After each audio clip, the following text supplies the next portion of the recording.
जय जिजाऊ, जय शिवराय। साज कुठलाही असला तरी आवाज मराठ्यांचाच असेल। माज नराधमांनी केला तरी इलाज मराठ्यांकडेच असेल। प्रत्येक क्रांती घडायला रक्ताचा इतिहास लागतो म्हणतात।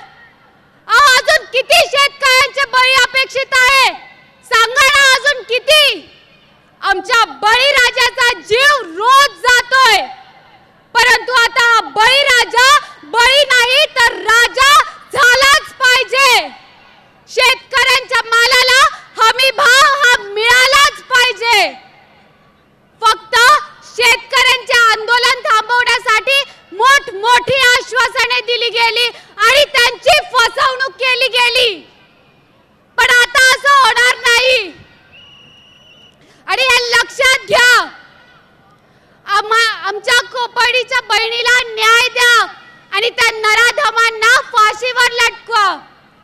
मुख्यमंत्री महोदयांनी आश्वासन दिले होते की केस फास्ट ट्रॅक कोर्ट मध्ये चालवून 6 महिन्याच्या आत त्यांना फासावर लटकवेल।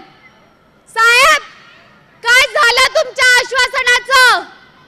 1 वर्ष उलटून गेलं तरीही ते नराधम अजून फासावर लटकलेले नाही। साहेब हे सुद्धा म्हणतात की मराठ्यांना आरक्षण देण्यासाठी मी कटिबद्ध आहे। एक पक्ष म्हणतो आम्ही मराठ्यांच्या आरक्षणाचे समर्थन करतो, दुसरा म्हणतो आम्ही मराठ्यांच्या आरक्षणाच्या बाजूने आहोत। जर सगळेच पक्ष, सगळ्याच संघटना मराठ्यांच्या आरक्षणाच्या बाजूने आहेत, मग हे मराठा आरक्षणाचा घोडा अडलाय कुठं? आता हे म्हणतील की प्रकरण कोर्टात आहे, परंतु आतापर्यंत जेवढ्याही कोर्टाच्या सुनावणीच्या तारखा झाल्या प्रत्येक वेळेस सरकारने ॲफिडेव्हिट दाखल करून घेण्यासाठी वेळ मागितला, कारण यांची आरक्षण देण्याची मानसिकताच नाही हो।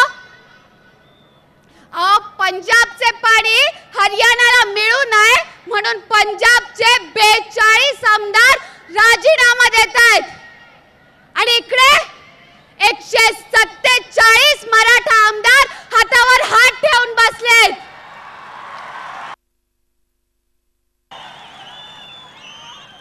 पण आता सर्वसामान्य मराठा रणांगणात उतरलाय आणि प्रस्थापितांना त्यांची जागा दाखवणारच। आज महाराष्ट्रात 35 ते 40% समाज हा मराठा समाज आहे आणि जिसकी संख्या भारी उसकी ज्यादा भागीदारी। या न्यायाने मराठ्यांना आरक्षण मिळालंच पाहिजे आणि आम्ही आमच्या कोपर्डीच्या बहिणीसाठी न्याय मागतोय। आमच्या विरोधातील अॅट्रॉसिटी सारख्या कायद्यांमध्ये बदल करून मागतोय। आमच्या शेतकऱ्यांच्या पिकांसाठी हमी भाव मागतोय आणि सकल मराठा समाजासाठी आरक्षण मागतोय। आणि हे लक्षात घ्या, ही काय आम्ही कोणाकडे भीक मागत नाही आहोत, आम्ही आमचा हक्क मागतोय। तुम्हाला देता येत असेल तर द्या, नाहीतर आम्हाला तो हिसकावून घ्यायला वेळ लागणार नाही। जाता जाता एवढंच म्हणेल, नका ठेवू वाईट नजरा जिजाऊंच्या लेकींवर, नका ठेवू वाईट नजरा जिजाऊंच्या लेकींवर।